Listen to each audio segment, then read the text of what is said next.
चलिए आज yearly questions फिर से आगे आईसीटी के डिस्कस कर रहे हैं, तो चलते हैं ईयरली क्वेश्चंस।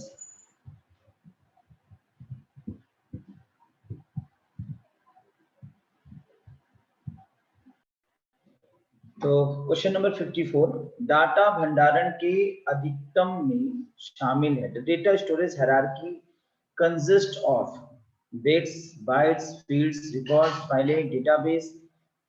सेकंड है बिट्स, बाइट्स, रिकॉर्ड्स, फील्ड्स, फाइलें, डेटाबेस। या थर्ड है bits, bytes, fields, files, records, databases. और फोर्थ है bytes, bits, fields, records, files and databases. सबसे पहले बिट्स फिर बाइट्स होता है, और बाइट्स किसी एक फील्ड में संग्रहित होते हैं, ठीक है ना। यानी बिट्स बाइट्स और उसके बाद जो हायरार्की क्रम है वो फील्ड है। फील्ड रिकॉर्ड्स के रूप में होते हैं। फिर रिकॉर्ड्स, कई एक रिकॉर्ड्स फाइल्स का नाम से बनते हैं, और कई फाइल्स मिलकर डेटाबेसेस बनते हैं। तभी हम कहते हैं डेटा ट्रांसफर हो रहे हैं, ठीक है ना। तो data is the final unit. तो इसका सही आंसर है पहला, बिट्स, बाइट्स, फील्ड्स, रिकॉर्ड्स, फाइलें एंड डेटाबेस। तो टॉपिक डालिए database management. Database management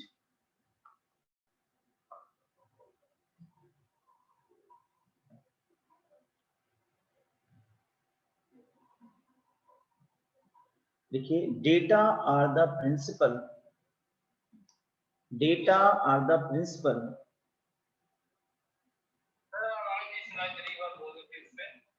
data are the principal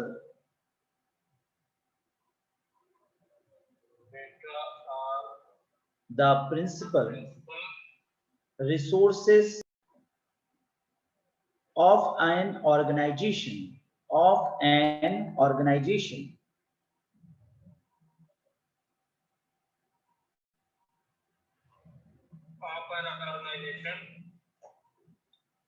data stored in a computer system,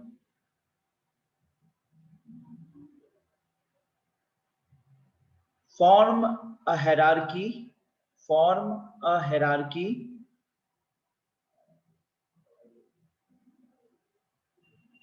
extending from a single bit to a database,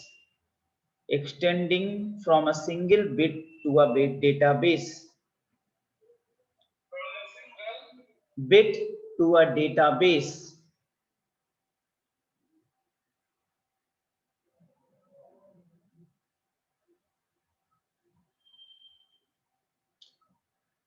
Such that data are logically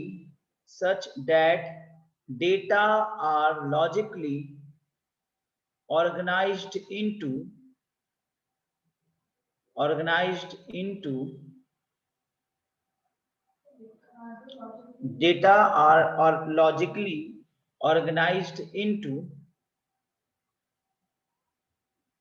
पहला bits,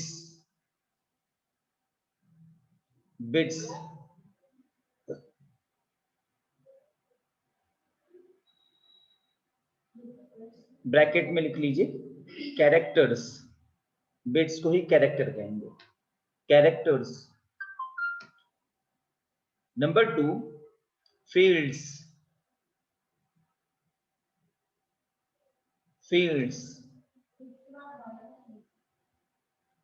अब वो actually bite क्रम के हिसाब से bit से बड़ा होता है, तो आप लेकिन ऑर्गेनाइजेशन के रूप में 5 ही होता है, लेकिन अगर आप लिखना चाहे तो बाइट्स लिख लीजिए, क्योंकि तो बिट के ग्रुप को ही बाइट कहा जाता है, ठीक है ना। लिखना चाहिए लिख लीजिए। चलिए बिट्स नंबर 2 पे डाल लीजिए, बाइट्स नंबर 3 कर लीजिए, फिर fields,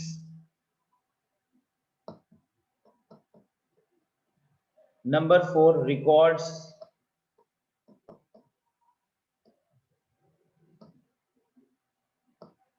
number 5 files, number 6 databases.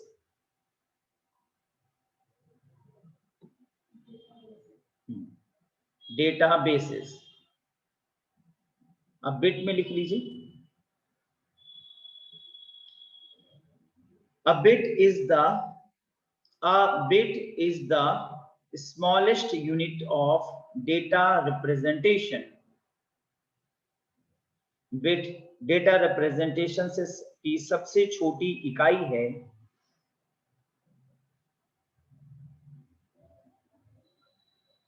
सबसे छोटी इकाई है, ब्रैकेट में लिख लीजिए, value of a bit, bit का मूल्य, value of a bit, value of a bit may be a 0 or 1, may be a 0 or 1, ठीक है, यानी जो बिट की वैल्यू होती है वो 0 या 1 के रूप में होगी। ब्रैकेट क्लोज कर लीजिए। So bit is the smallest unit, सबसे छोटी इकाई क्या है, बिट है, जिसकी वैल्यू 0 या 1 होगी। ओके, अब अगला topic number 2, byte.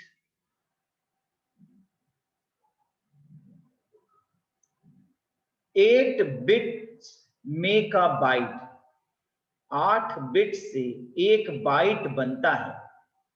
8 bits make a byte which can represent a character, जिससे एक कैरेक्टर निर्मित होता है। Which can represent a character, जिससे एक कैरेक्टर निर्मित होता है। और a special symbol in a character code, or a special symbol in a character code, या एक विशिष्ट चिन्ह एक कैरेक्टर कोड में निर्मित होता है। और a special symbol in a character code, या एक विशिष्ट चिन्ह एक कैरेक्टर कोड में निर्मित होता है। यानी 8 बिट मिलाकर एक कैरेक्टर बनता है, ठीक है ना। तो जब बिट्स में होता है तो बिट्स में सिर्फ 0 और 1 की वैल्यू होगी, तो 0 और 1 को हम कैरेक्टर नहीं बोलेंगे, हम वैल्यू बोलेंगे। वर्ड जो होता है 0 1, कई बार हम लोग बोलते हैं कैरेक्टर, गलत बोल देते हैं। कैरेक्टर एक्चुअली क्या है, 0 और 1 मिलाते हुए 8 जो 0 और 1 की वैल्यू होगी वो एक कैरेक्टर हो जाएगी, और तब हम बाइट्स बोलेंगे। तो एक प्रकार से यहाँ से एक समूहीकरण की प्रक्रिया शुरू हो जाती है। तो bit is the smallest in the single unit, then after forming of 8 character, ठीक है, 8 bits making a character. Alright, clear. Now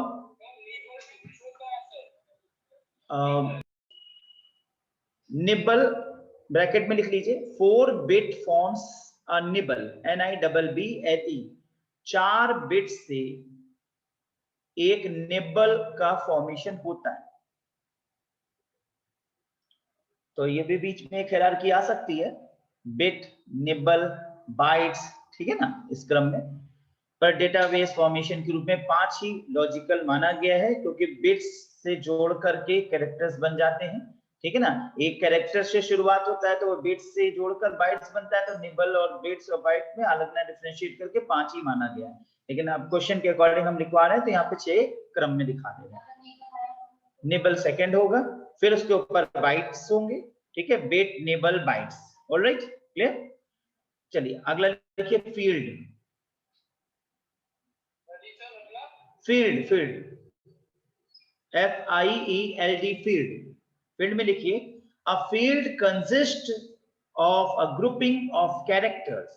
a field consist of a grouping of characters. एक फील्ड कैरेक्टर्स के समूह से निर्मित होता है, कैरेक्टर्स के समूह से निर्मित होता है। और अभी मैंने आपको बताया ही, जो 8 बिट है उससे एक बाइट जिससे कैरेक्टर बनता है। अब यहाँ पर कई एक बाइट्स से, जिसको हम कैरेक्टर कहेंगे, कई एक बाइट्स से फील्ड का निर्माण होगा। Of a grouping of characters, grouping of characters.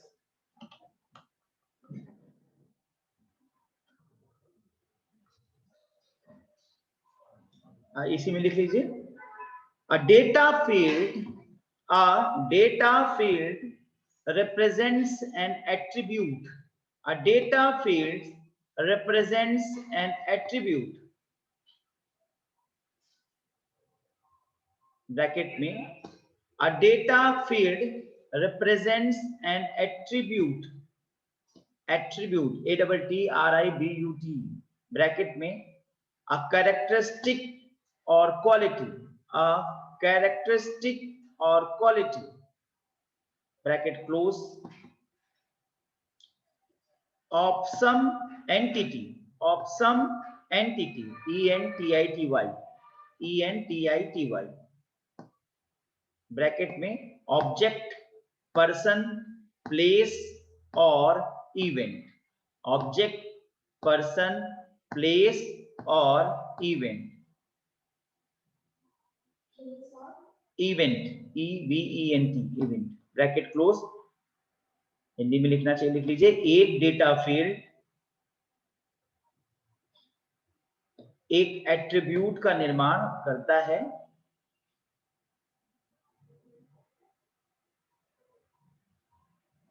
Bracket में, अर्थात किसी ऑब्जेक्ट, व्यक्ति, स्थान और इवेंट के लिए प्रयोग होता है।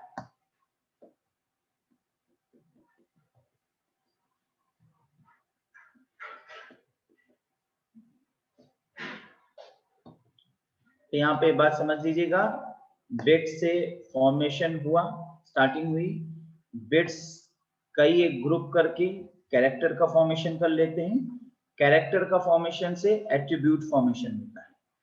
तो यहाँ पे बिट्स क्लियर, वैल्यू 0 1, फिर कैरेक्टर, कैरेक्टर के बाद एट्रीब्यूट, समझे ना, एट्रीब्यूट किस में होगा, फील्ड में बनेगा, ठीक है ना। नाउ अब कलेक्शन ऑफ एट्रीब्यूट से बनेगा रिकॉर्ड। अगला लिखिए रिकॉर्ड,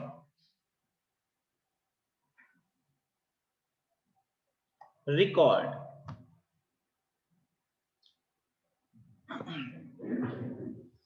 लिखिए, a record represents a collection of attributes. A record represents a collection of attributes. Attributes के समूहों को रिकॉर्ड कहते हैं। Collection of attributes, ATTRIBUTES, attributes.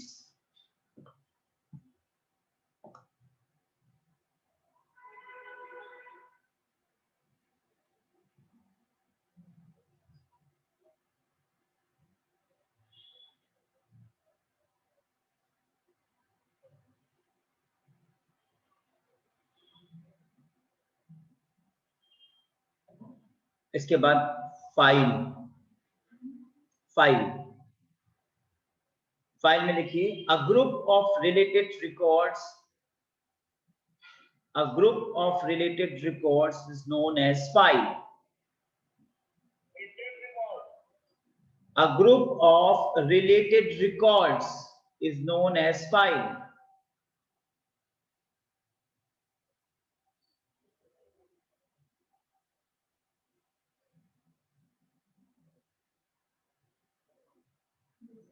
ठीक है, then database, file, हाँ या database लिखिए, is an integrated collection of, is an integrated collection of logically related records or files.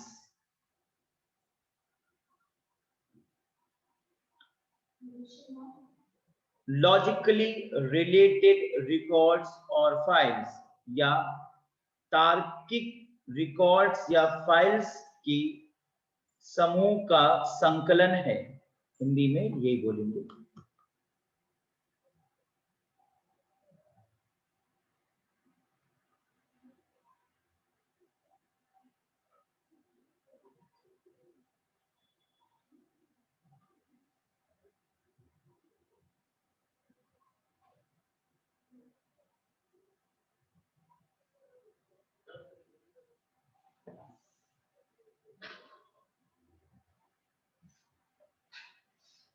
तो ये क्वेश्चन का मैंने यहाँ पे आपको एनालिसिस बताया। Now shall we move to question number 55।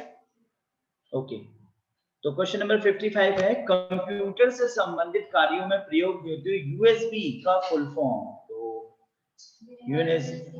हाँ, सीधा सीधा इसका आंसर है यूनिवर्सल सीरियल बस। That is second point, universal serial बस इसका आंसर है।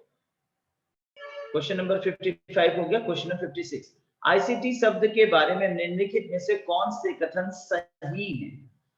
विच स्टेटमेंट, देखिए एक बार फिर आईसीटी से क्वेश्चन आया, दो क्वेश्चन ऐसे आ चुके हैं आईटी आईसीटी से, ठीक है, वैसे क्वेश्चन ही आया।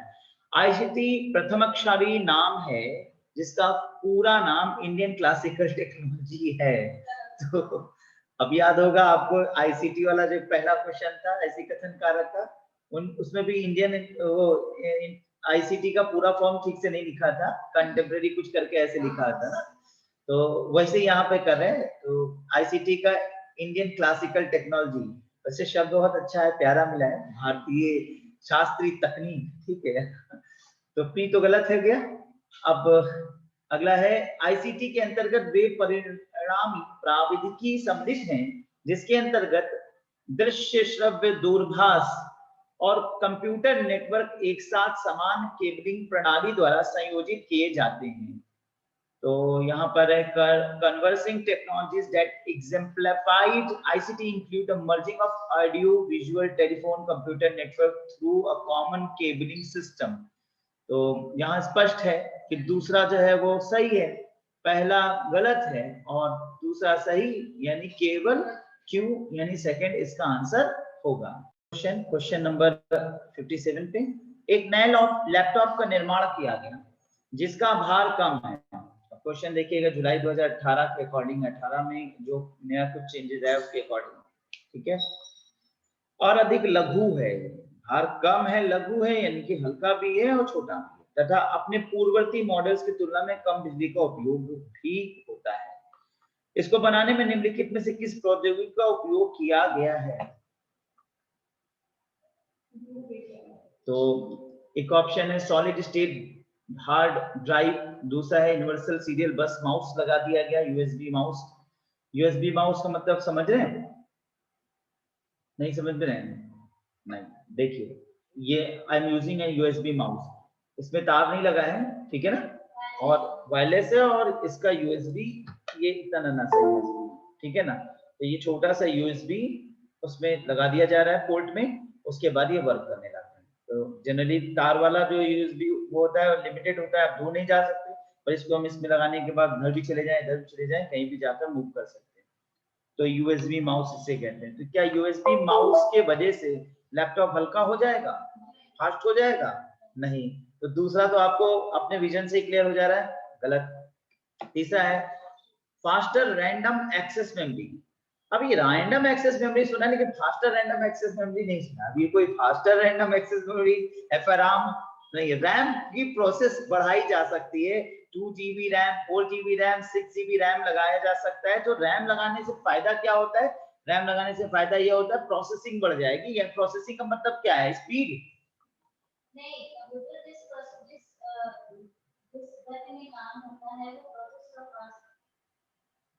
वही तो प्रोसेसिंग का मतलब प्रोसेस फास्ट हो जाना। नहीं, प्रोसेस होता है कि जो अंदर काम हो रहा है सिस्टम के अंदर, वो उसकी स्पीड का वही तो स्पीड तेज होगी, फिर वही तो बात, फास्ट हो जाना।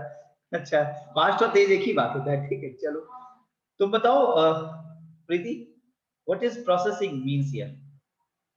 प्रोसेस, यस, प्रोसेस मींस ये होता है कि जैसे हम कंप्यूटर में जैसे हमने कुछ इनपुट दिया तो कंप्यूटर को क्या होता है वो समझ में नहीं आता है क्योंकि हम अपनी लैंग्वेज में देते हैं।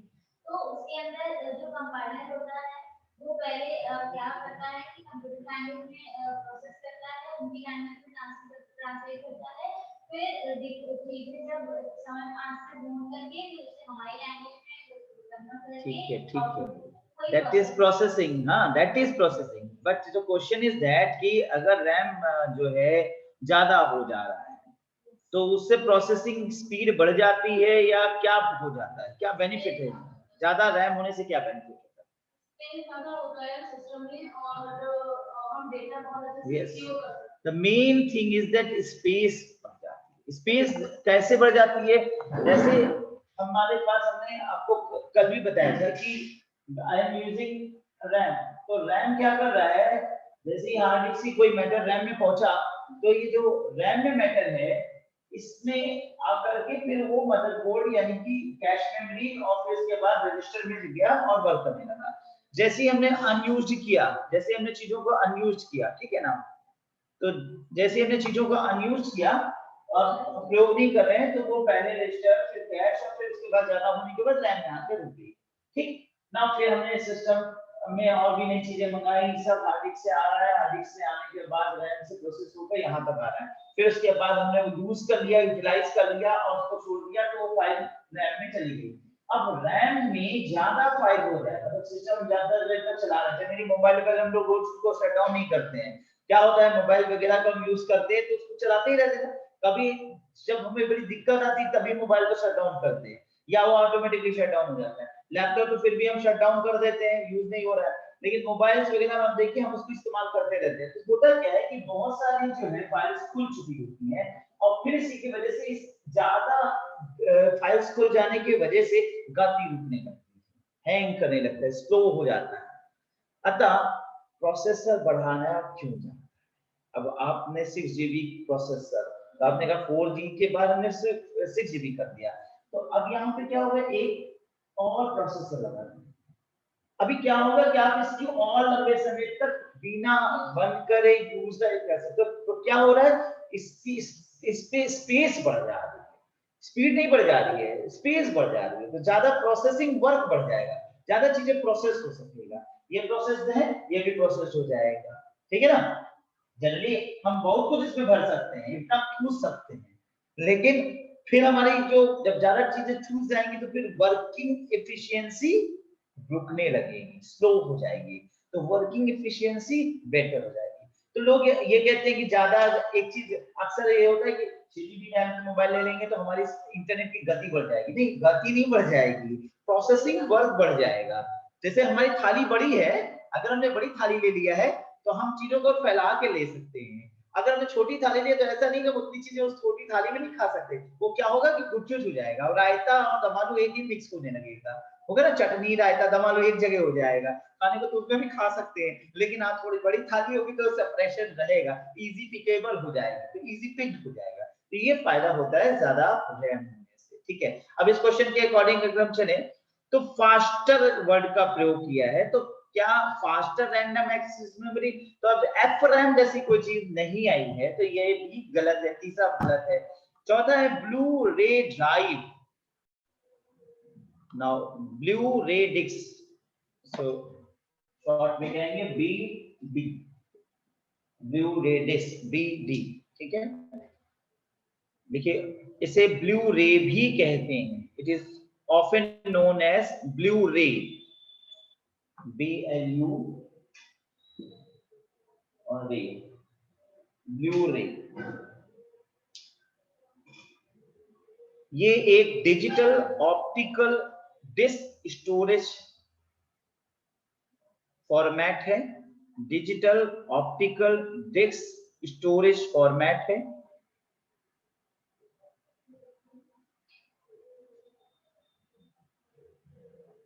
इसका विकास डीवीडी को और भी सुपरसीड करने के लिए और परिष्कृत या उन्नत करने के लिए किया गया, डीवीडी को और परिष्कृत करने के दृष्टिकोण से किया गया, परिष्कृत करने के दृष्टिकोण से किया गया,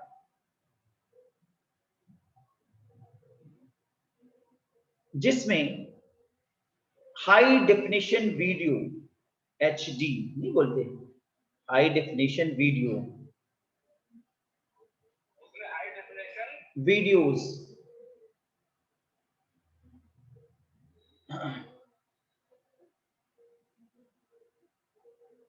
को बड़ी अधिक मात्रा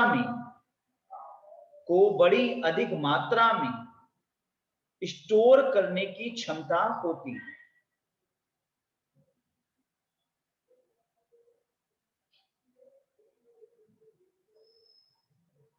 प्रमुख रूप से ब्लू रे या BD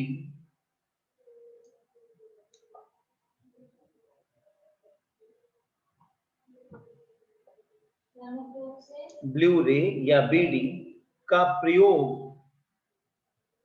वीडियो मटेरियल्स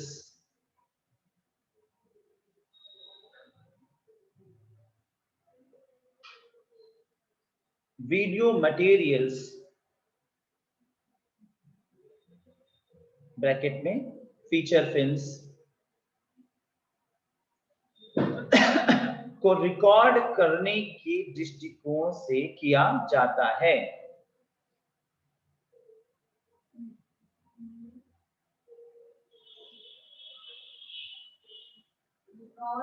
करने के दृष्टिकोण से किया जाता है।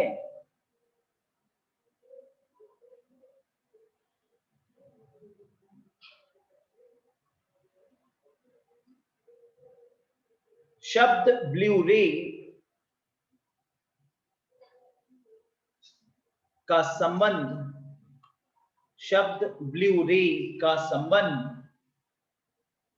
ब्लू लेजर,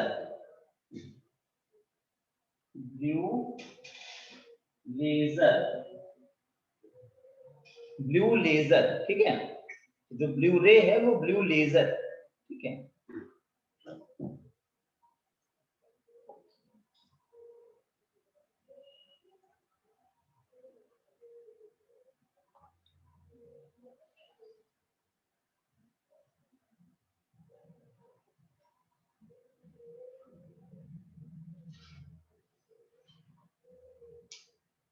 ब्रैकेट में जो कि वास्तव में वायलेट लेजर है। वायलेट जो कलर होता है, वायलेट लाइट होती है, वायोलेट, VIOLET, वायलेट लेजर है, जिसका प्रयोग which is used to read the disc, जिसका प्रयोग डिस्क को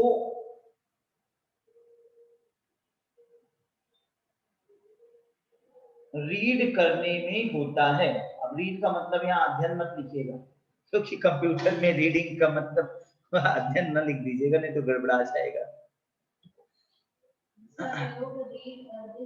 रीड करने में होता है,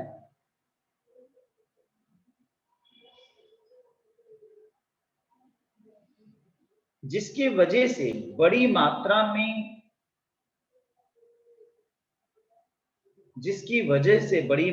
में सूचनाओं को स्टोर करने, बड़ी मात्रा व उसमें ऐड कर लीजिए, बड़ी मात्रा व बड़ी सघनता में, डेंसिटी के साथ, ग्रेटर डेंसिटी, बड़ी सघनता में सूचनाओं को स्टोर करने के लिए किया जाता है। बड़ी मात्रा में व बड़ी सघनता में सूचनाओं को स्टोर करने के लिए किया जाता है।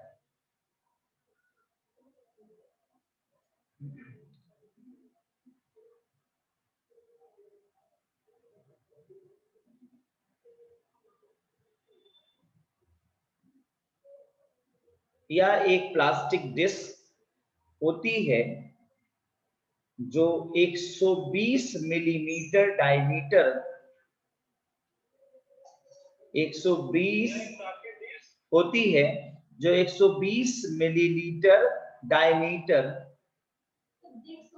हाँ प्लास्टिक डिस्क, सीडी जैसे नहीं देखा आपने, बस वही चीज समझिए। उसका सीडी का परिष्कृत फॉर्मेट आया डीवीडी का परिष्कृत फॉर्मेट बीडी, ठीक है, तो बीडी जला ही ले, ठीक है, वही बीडी। हाँ 120 मिलीमीटर डायमीटर होती है, जैसा कि ब्रैकेट में लिख लीजिए, जैसा कि डीवीडी और सीडी की साइज के बराबर, जैसा कि डीवीडी और सीडी के साइज की बराबर।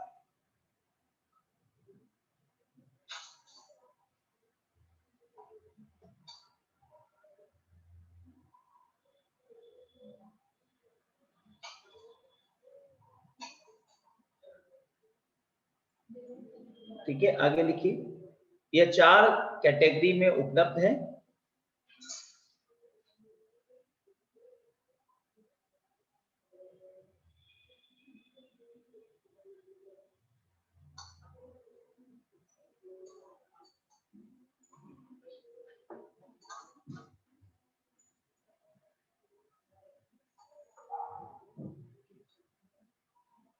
नंबर 1 कन्वेंशनल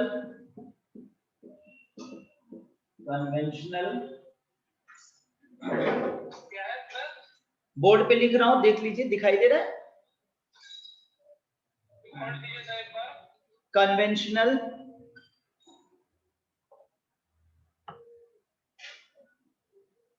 और या प्री बीडी या pre BD excel, pre BD excel blu ray disc, blu ray disc, blu ray disc.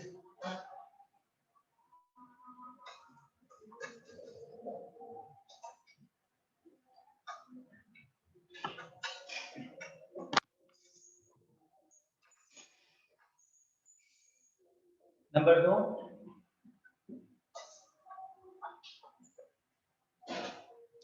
इसके सामने लिख लीजिएगा 25 जीबी, मतलब इसकी कैपेसिटी 25 जीबी तक, पहले वाले 25 जीबी, हाँ 25 GB.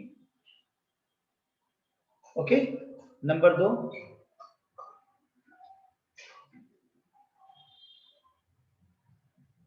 BD with dual layer, BD with dual layer, दोहरी परत के साथ 50 GB,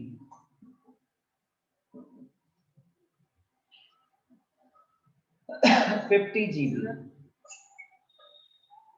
BD with dual layer, dual यानी दोहरी परत, ठीक है। Number 3 BD with triple layer, triple layer 75 GB, sorry 75 नहीं, 75 नहीं, 100 जीबी का, 100 जीबी,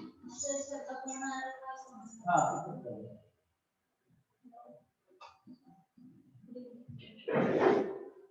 और चौथा है quadruple layer, BD with quad, quad मतलब 4 होता है, क्वाडरपल,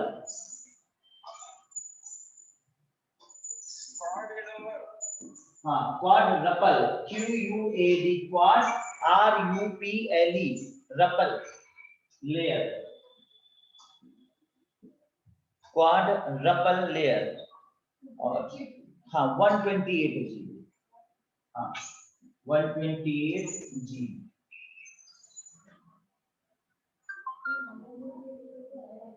हाँ 25 जीबी, फिर 50 GB. Industry standard for feature then video station, triple layer this 100 GB, फिर क्वाडरपल लेयर दिस 128 जीबी, और बीडी एक्सेल भी है 128 जीबी तक इसका फॉर्मेशन है।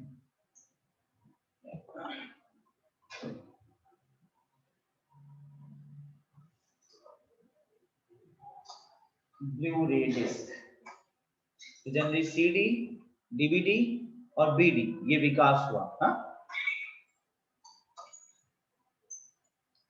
अगली लाइन लिखिए, इसका विकास ब्लू रे डिस्क एसोसिएशन द्वारा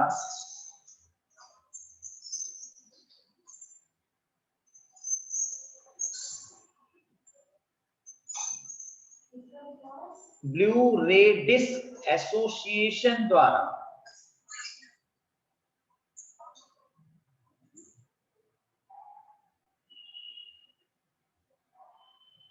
अक्टूबर 2000 में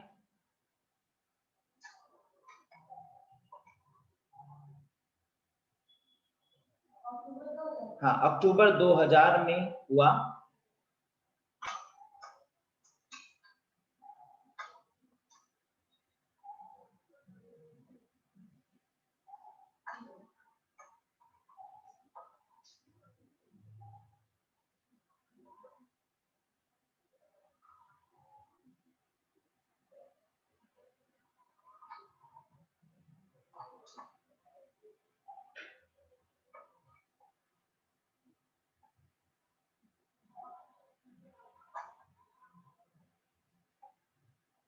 जनरली आप लोग खरीदते हैं जब सीडी सस्ती आती थी, डीवीडी सस्ती आती थी, ठीक है ना, 30 रुपए 20 रुपए मिल जाया करता था। अब उसके बाद फिर हम लोग चले आए पेन ड्राइव पर, चिप कार्ड्स पर, महंगी होने लगी।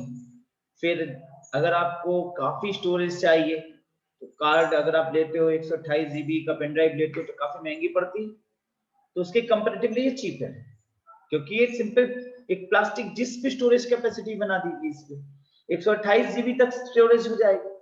और अगर उसी रेट के आसपास देखें आ जाएगी तो बहुत चीपर हो जाएगी।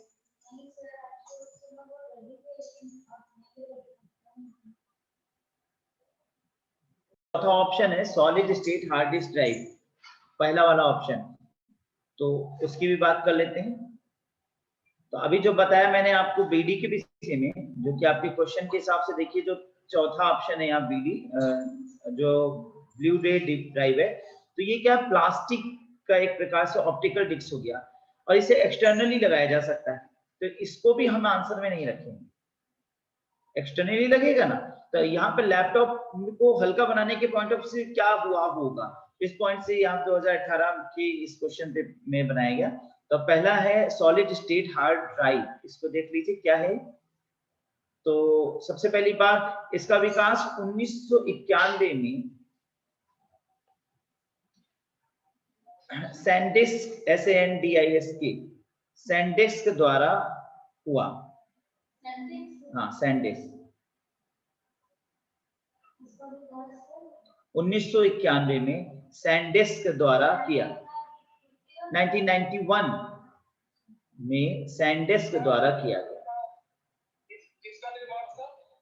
सॉलिड स्टेट ड्राइव SSD की बात करा रहे हैं, SSD सैनडिस्क SANDISK द्वारा किया गया। देखिए solid state storage device, solid state storage device में इंटीग्रेटेड सर्किट का प्रयोग होता है, स्टोरेज डिवाइस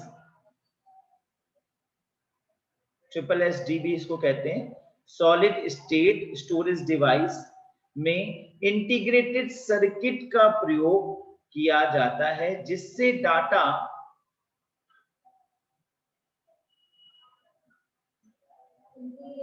सर्किट का प्रयोग किया जाता है जिससे डाटा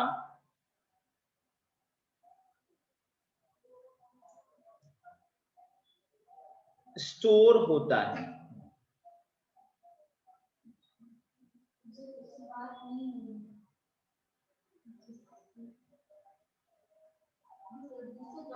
स्टोर होता है।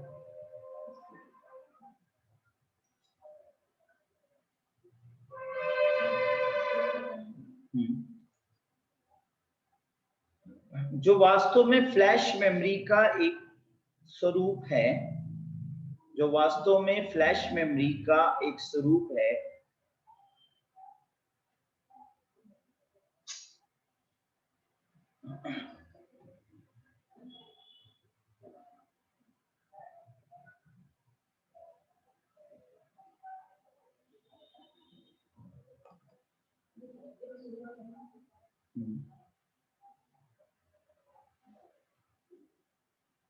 अनस्टोर्ड डिवाइसेस, अन्य स्टोर डिवाइसेस की तुलना में ये ज्यादा क्विकर,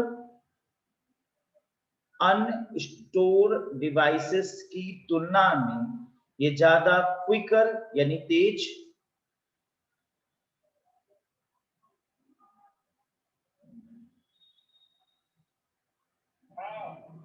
हाँ ये ज्यादा क्विकर यानी तेज, कम समय में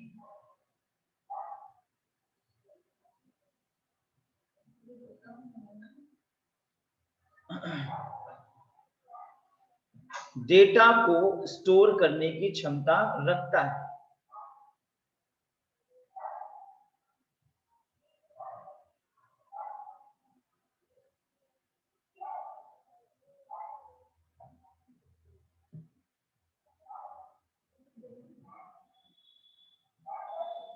वर्तमान में इसकी स्टोरेज क्षमता एज ऑफ 2019 के अनुसार वर्तमान में इसकी स्टोरेज क्षमता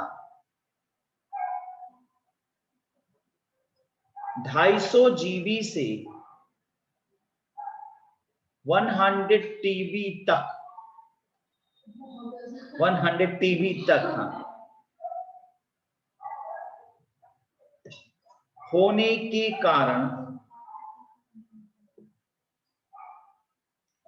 के कारण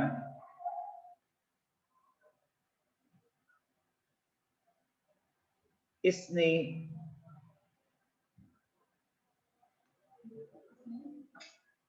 आधुनिक सिस्टम्स की क्षमता को काफी विकसित कर दिया है।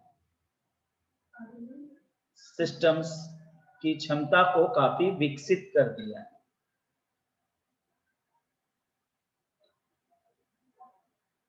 जिससे निर्मित लैपटॉप या सिस्टम्स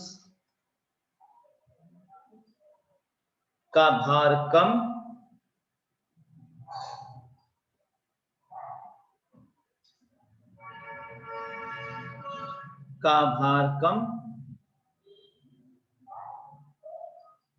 व छोटा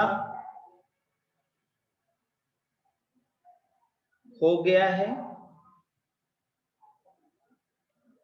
जो अपने पूर्ववर्ती मॉडल्स की तुलना में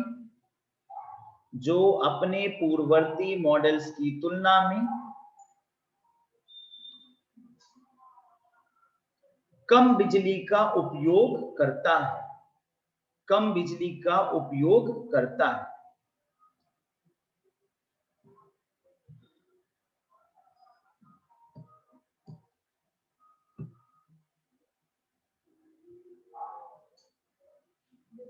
क्लियर हो गया ना? अब इस क्वेश्चन को समझ लीजिए। क्वेश्चन के अकॉर्डिंग मैंने आपको हर एक चीज बता दिया। यूएसबी तो आप जानते हैं, इस लिस्ट पे नहीं लिखवाया। यूनिवर्सल सीरियल बस माउस, ये इससे कोई फास्ट नहीं होगा, कोई ऐसी चीज नहीं है जिससे कि सिस्टम को इंटरनली इफेक्ट हो। तो अभी इंटरनली हार्ड डिस्क लगाया जाता है सिस्टम में। अब हार्ड डिस्क आप 1 TB का लगा लीजिए, 2 TB का लगा लीजिए, तो जाहिर सी बात है 2 TB पे बहुत करेंगे, 5 TB तक चले जाएंगे। लेकिन हार्ड डिस्क की क्षमता होगी, उसके बाद अगर और डबल हार्ड डिस्क है तो सिस्टम भारी हो जाएगा। तो पता चलेगा लैपटॉप ही डेस्कटॉप के रूप में मोटा सा हो जाएगा। 20 हार्ड डिस्क लग जाएंगे तो हार्ड डिस्क तो फिट हो जाएगा। एक डब्बा सूटकेस का हार्ड डिस्क भर दीजिए, ठीक है, तो उस सिस्टम में खूब स्टोरेज कैपेसिटी हो जाएगी। लेकिन हल्का तो नहीं होगा और छोटा भी नहीं होगा। तो हल्का भी हो, छोटा भी हो जाए तो एसएसडी का प्रयोग किया, और एसएसडी ने एक विशेषता की वजह से ये इसके अंतर्गत हो गया, ठीक है ना। ये छोटा हो गया और इजी हो गया, बिजली की भी कम बचत होगी, बिजली की बचत करने लगा, ठीक है। चलिए क्वेश्चन नंबर 58 पे आ जाइए। बहुत बढ़िया इंटरेस्टिंग क्वेश्चन है, tasty question. So given the following email fields, which of the email address will Swami be able to see when he receives the message? अब यहाँ पर ना स्वामी राम ऐसा करके कंफ्यूजन को अच्छा सा क्रिएट किया है। अगर आपको याद हो तो मैंने वर्ड की जब बताया था सेविंग करते हैं तो हम 3 तरीके से कॉपी सेंड कर सकते हैं। एक तो डायरेक्ट मैसेंजर जिसे हम 2 में डालते हैं, और दूसरा हम कार्बन कॉपी बनाते हैं। कार्बन कॉपी ठीक उसी प्रकार से जैसे हम एक रजिस्टर के नीचे कार्बन लगा देते हैं, ठीक है, तो कार्बन कॉपी हो जाता है और इससे एक समय में एक से अधिक लोगों को हम सेंड कर देते हैं। कार्बन कॉपी मतलब हो गया कि एक रजिस्टर, उसके नीचे हमने कार्बन लगाया, तो जब हम कार्बन लगा दिए हैं तो पता चलता है ऊपर से जब हम लिखते हैं तो नीचे कार्बन लगा है। तो जैसे 2 में कोई चीज डाला और उसके बाद सी में यानी कार्बन कॉपी में किसी का नाम डाला तो 2 वाले को भी पता चल जाएगा कि किसको भेजा जा रहा है, ठीक है ना। तो अब ये प्रॉब्लम है, मान लीजिए कि हम आपको मेल कर रहे हैं, आपके अलावा हम चाहते हैं कि हम एसपी साहब को भी मेल कर दें। जैसे हमने एसओ को मेल किया, हमने सोचा एसएसपी को भी मेल कर देते हैं, प्रधानमंत्री को मेल कर देते हैं, मेयर को भी मेल कर देते हैं, डीएम को भी मेल कर देते हैं, कई लोगों को भेज देते हैं। तो कई लोगों को भेजना है और सबको पता ना चले कि हमने किसको किसको भेजा है, तो ब्लाइंड कार्बन कॉपी बीसीसी का प्रयोग करते हैं। इसका मतलब बस यही है कि जैसे एक सपोज करो कि ये रजिस्टर है और इस रजिस्टर में हमने यहाँ कार्बन कॉपी रखा और तब लिखे तो ऊपर वाले को समझ में आ जाएगा नीचे कार्बन कॉपी लगाया है, लेकिन एक पन्ना छोड़कर और तब नीचे कार्बन लगा दिया और हम ऊपर लिखेंगे तो पता ही नहीं चलेगा, समझे ना। उसी तरीके से ये ब्लाइंड कार्बन कॉपी में जिसका नाम होगा उस व्यक्ति को मैसेज तो चला जाएगा, लेकिन टू वाले को नहीं पता चलेगा कि हमने ब्लाइंड कार्बन कॉपी से किसी और को भी भेज दिया है। जबकि अगर हम उसका नाम कार्बन कॉपी में रखेंगे तो टू को पता चल जाएगा, यानी टू को पता चल जाएगा सीसी के विषय में, लेकिन टू को बीसीसी के विषय में नहीं पता चलेगा। और बीसीसी से बीसीसी में जितने लोगों को भेजा जा रहा है उनमें किसी को कुछ नहीं पता चलेगा, सेपरेटली सबको मैसेज पहुंचेगा, मैसेंजर का नाम जाएगा जो मैसेज भेज रहा है। अब उसी के हिसाब से यहाँ क्वेश्चंस को स्टडी करें। तब बीसीसी में जिसको भेजते हैं तो टू और सीसी वाला बीसीसी को नहीं देख पाएगा, लेकिन बीसीसी वाला टू और सीसी को देख पाएगा, ये ध्यान रखिएगा। तो बीसीसी जनरली बीसीसी लोग खुद को रखते हैं, जैसे हम आपको मेल कर रहे हैं तो हम सोच रहे हैं कि एक कॉपी अपने को मेल कर लें। इससे एक फायदा तो ये कि मेल पहुंचा, आप कहोगे मेल नहीं पहुंचा तो हम देखें हमें जब आ गया तो इन्हें आ ही गया होगा, है ना। तो हमें भी बेल आइकॉन आएगा कि हाँ मेल आ गया तो तुरंत ही करेगा आपको पहुंच गया। तो टू और सीसी में जो भी मेल होगा वो बीसीसी को दिखाई देगा। तो स्वामी को और रामा को, दोनों को राज, रवि और राम के विषय में दिखाई देगा। तो यहाँ पे चूंकि रामा पे कोई प्रश्न नहीं किया है, रामा पे कोई प्रश्न नहीं किया है, यहाँ पर सीधा स्वामी पे प्रश्न कर रहा है। तो स्वामी को राम, राज और रवि तीनों का मैसेज, तीनों को दिखाई देगा मैसेज का, इसलिए इसका आंसर तीसरा। क्वेश्चन नंबर 59 पे चलते हैं। भंडारण की निम्नलिखित इकाइयों को सही क्रम में रखिए, जिसमें पहले लघुत्तम इकाई से प्रारंभ करते हुए दीर्घतम इकाई की ओर चलते हैं। Very simple question. तो यहाँ पर बाइट, बिट पहले हो गया, फिर बाइट आएगा, फिर किलोबाइट आएगा, फिर मेगाबाइट, फिर टेराबाइट, सॉरी फिर गीगाबाइट, फिर टेराबाइट। तो यहाँ पर एफ, बी, फिर ए, फिर सी, फिर ई और डी, यानी फोर्थ ऑप्शन। ठीक है। क्वेश्चन नंबर 60 पे चलते हैं। कंप्यूटर मेमोरी के बारे में निम्नलिखित में से कौन से कथन सही है? Read only memory volatile memory है। वोलाटाइल मतलब, वोलाटाइल का मतलब होता है परिवर्तनशील मेमोरी। वोलाटाइल यानी परिवर्तनशील। तो रीड ओनली मेमोरी, इसीलिए इन्होंने वोलाटाइल का प्रयोग किया क्योंकि ये लैंग्वेज की प्रॉब्लम आपको हो जाए। परिवर्तनशील, रीड ओनली मेमोरी परिवर्तनशील नहीं होती है, ये आपको पता है। जो उसमें एक बार फिक्स कर दिया गया वो फिक्स रहेगा, तो नॉन वोलाटाइल मेमोरी होती है। तो पी गलत हो गया। Random access memory volatile memory होती है, ये बात सही है। रैंडम एक्सेस मेमोरी वोलाटाइल होती है। रैम में जो चीज है वो जैसे सिस्टम ऑफ करेंगे वैसे ही मूव हो जाएगा, ठीक है, डिलीट हो जाएगा। तो random access memory volatile memory है। अब आर कह रहा है सेकेंडरी मेमोरी वोलेटाइल मेमोरी है। सेकेंडरी मेमोरी वोलेटाइल मेमोरी है, यानी कि जो हमारी सेकेंडरी मेमोरी होती है, जैसे हार्ड डिस्क वगैरह एक्सटर्नली हम लगा रहे हैं, उस परिवर्तनशील होती है। तो हाँ, उसमें हम रीड राइट कर। देखिए यहाँ वोलेटाइल का मतलब क्या है? जो हट जाए, जो हट जाए। अगर मान लीजिए मैंने एक हार्ड डिस्क इस्तेमाल कर रहा है, ठीक है, हम इस हार्ड डिस्क में या पेन ड्राइव में हमने मैटर डाला, ठीक है ना, सिस्टम में लगाया, सिस्टम को इस्तेमाल किया, ठीक है, और सिस्टम को बंद कर दिया, तो हमारे क्या पेन ड्राइव से मैटर उड़ जाएगा? तो उस पॉइंट से देखिए, ना कि हम उसमें हटा बढ़ा लेते हैं, उस पॉइंट से देखिए तो सेकेंडरी मेमोरी वोलेटाइल नहीं है, नॉन वोलेटाइल है। एक बार सेव कर दिया तो सेव रहेगा, अपने आप नहीं हटेगा, ठीक है। जबकि रैम में जो है वो हो जाएगा। रैम जो सिस्टम में, रैम क्यों लगाएगा? प्रोसेस करने के लिए, सेविंग डिवाइस नहीं वो रैम। अगर आप सोचिए तो रैम को सेव करने के लिए प्रयोग नहीं करते, हार्ड डिस्क में सेव करते हैं जो सिस्टम में लगाया जाता है, और रैम अलग लगा प्रोसेस करने के लिए, वो स्पेस होता है प्रोसेस करने के लिए, ठीक है ना।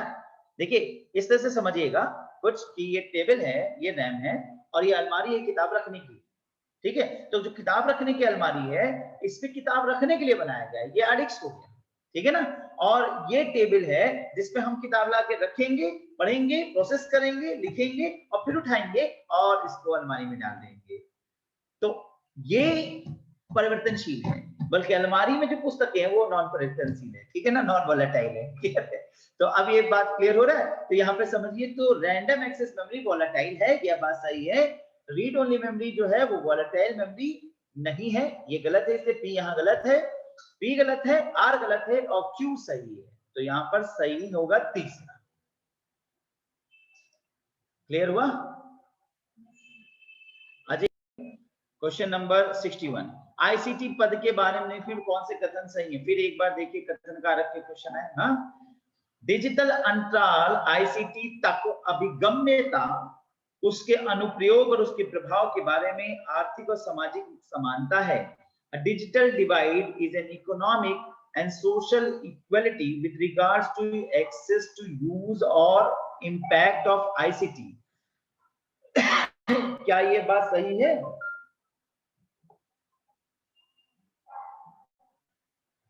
क्या यह बात सही है? पहले इस बात को सोचिए। A digital divide is an economic and social equality with regard to access to use of or impact of ICT. Digital अंतराल आईसीटी तक, डिजिटल अंतराल का मतलब क्या हो रहा है? What is a digital divide?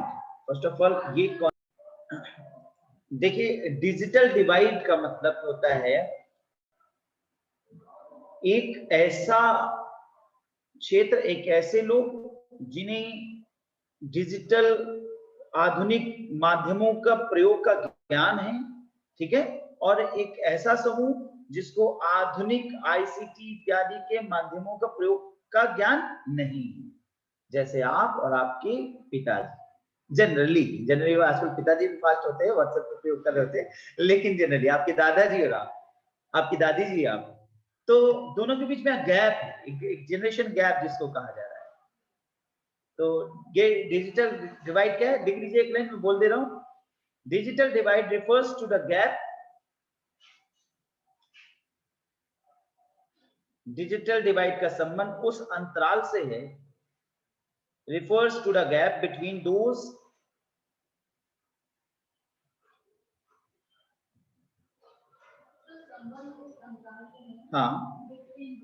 between those able to benefit from the digital age, benefit from the digital age, जिसमें एक समूह आज के आधुनिक डिजिटल युग के संसाधनों का उपभोग करने, ठीक है, हिंदी में बोल रहे हैं, उपभोग करने में सक्षम हो। हाँ, आधुनिक युग के उपभोग करने में सक्षम हो, able to benefit from the digital age, and those who are not, जबकि दूसरा, ठीक है ना, and those who are not, जबकि दूसरा वह समूह जो इसके उपभोग में स्वयं को अक्षम,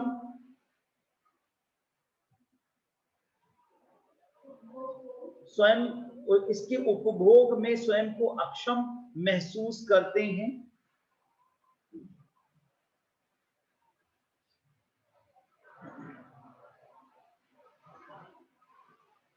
या नहीं करते हैं, ठीक है, या नहीं करते।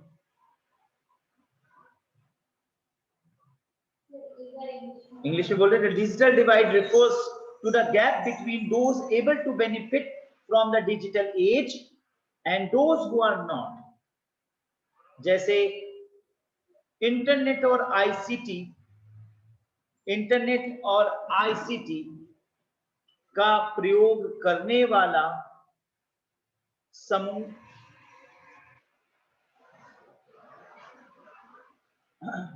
for example the people concerned to internet and ICT का प्रयोग करने वाला समूह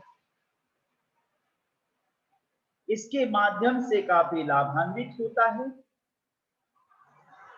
get benefit through its medium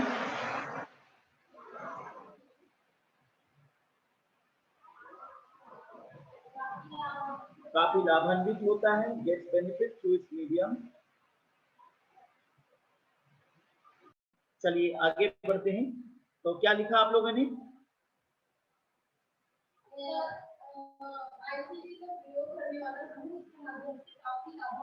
हाँ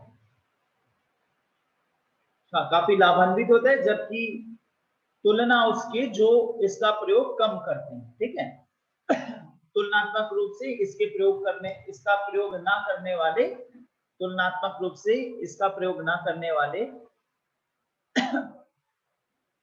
वो पिछड़े हुए महसूस करते हैं। तो इस प्रकार से एक डिजिटल डिवाइड हमें देखने को मिलता है। जनरली हम इस चीज को महसूस कर सकते हैं कि हमारे वर्तमान युग में आप लैपटॉप, मोबाइल टेक्नोलॉजी को काफी ज्यादा जानते हो, काफी ज्यादा इंटरनेट का प्रयोग कर रहे हैं। लेकिन अगर आप अपने दादाजी को देखें, दादी को देखें, नानी जाना को देखें, तो आप उनका इससे बिल्कुल कोई वो नहीं है। इसलिए एक डिजिटल डिवाइड क्रिएट होता है, यानी आप इन सारे एप्लीकेशन को बड़ी तेज गति से कर लेते हो, वहीं पे वो इस एप्लीकेशन में काफी पिछड़े हुए महसूस करते हैं। तो इससे दो समूहों में डिजिटल डिवाइड का होना। अब जरा क्वेश्चन पे वापस लौटते हैं। तो क्वेश्चन क्या कह रहा है? क्वेश्चन कह रहा है डिजिटल अंतराल डिवाइड आईसीटी तक अभिगम्यता, उसके अनुप्रयोग और उसके प्रभाव के बारे में आर्थिक और सामाजिक समानता है। ओ असमानता है। पॉइंट समझे ना? अब मीनिंग क्लियर हो गया तो आंसर निकल आ रहा है। Digital divide is an economic and social equality, नहीं इनइक्वलिटी। अब यहाँ पर इकोनॉमिक तो है ही, काफी हद तक सोशल भी इनइक्वलिटी हो जाए ना, with regard to access to use of और impact of ICT। तो यहाँ पर पहला गलत हो गया। दूसरा है ICT डिजिटल अंतराल को कम करके और प्रौद्योगिकियों तक न्याय संगत अभिगम्यता को प्रदान कर अंतरराष्ट्रीय विकास में सहायता करता है। तो यह बात सही है, पहला गलत है, तो आंसर हो गया 2। क्लियर? अब आइए 62 पे। किसी भी वर्क स्टेशन से गोपनीय फाइल को विलुप्त किया जाना है। अच्छा, इंग्लिश में पढ़ लीजिएगा क्योंकि यहाँ पर इंग्लिश वर्ड का बहुत इंपॉर्टेंट एस्पेक्ट है। Confidential file need to be deleted from a work station. हमें उसे गायब कर देना है। वर्क स्टेशन मतलब समझिए कि हमने कोई फाइल जो है वो डेस्कटॉप के ऊपर रखी है, सेव करके रखा है, या हमने उसे सेकेंडरी स्टोरेज में कहीं सेव कर पेन ड्राइव में रखा हुआ है। ठीक है, तो हमें वहां से इसको डिलीट कर देना है, हटा देना है। ठीक है, तो which is the most effective way to ensure this? तो उसके लिए निम्न में से क्या सबसे ज्यादा परफेक्ट श्योरिटी वाला रहेगा? पहला, फाइल का नाम बदल कर नया नाम दे दें। तो अगर अमित नाम का फाइल है तो उसको आकांक्षा लिख दें, तो लोग हाँ रीनेमिंग हो, लेकिन ये डिलीटिंग नहीं है, ये डिलीटिंग का बहुत अच्छा रास्ता नहीं है। हाँ, भ्रमित जरूर हो जाएगा। कोई व्यक्ति अमित की फाइल ढूंढेगा, आकांक्षा नाम मिलेगा, कहेगा अमित की फाइल तो है ही। ठीक है।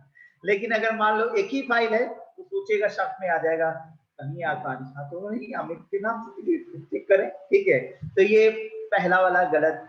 दूसरा, फाइल को संकुचित करना और टेप कर कॉपी बनाना, compress the file and backup to tape. अगर हम उसको वहां से कॉपी कर देंगे तो कॉपी कर देने से क्या वो डिलीट हो जाएगी? नहीं, ये भी ठीक नहीं। तो संकुचित बनाना हो, इसको मतलब समझ रहे हैं कैसे?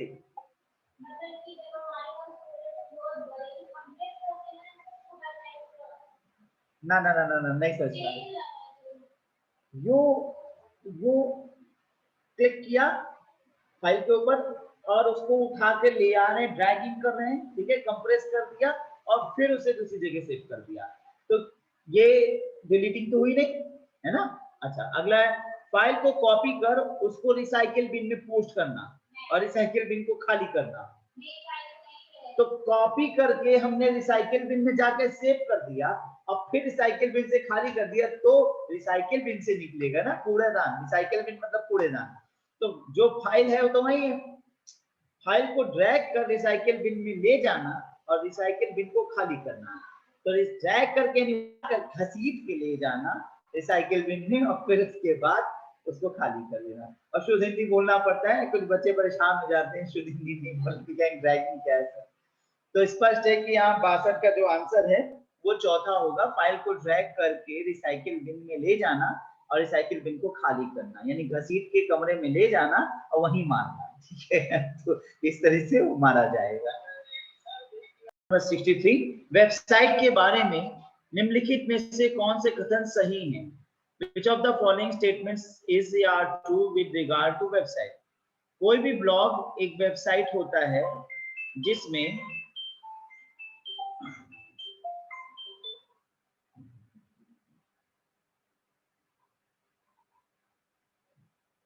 कोई भी वेबसाइट के बारे में निम्नलिखित में से कौन से कथन सही हैं? Which of the following कौन से सही हैं? कोई भी ब्लॉग एक वेबसाइट होता है जिसमें विलोम कालक्रमिक पोस्ट होते हैं, रिवर्स क्रोनोलॉजिकल ऑर्डर में ब्लॉग्स होते हैं। तो इसका मतलब समझ में आ रहा है, रिवर्स क्रोनोलॉजिकल ऑर्डर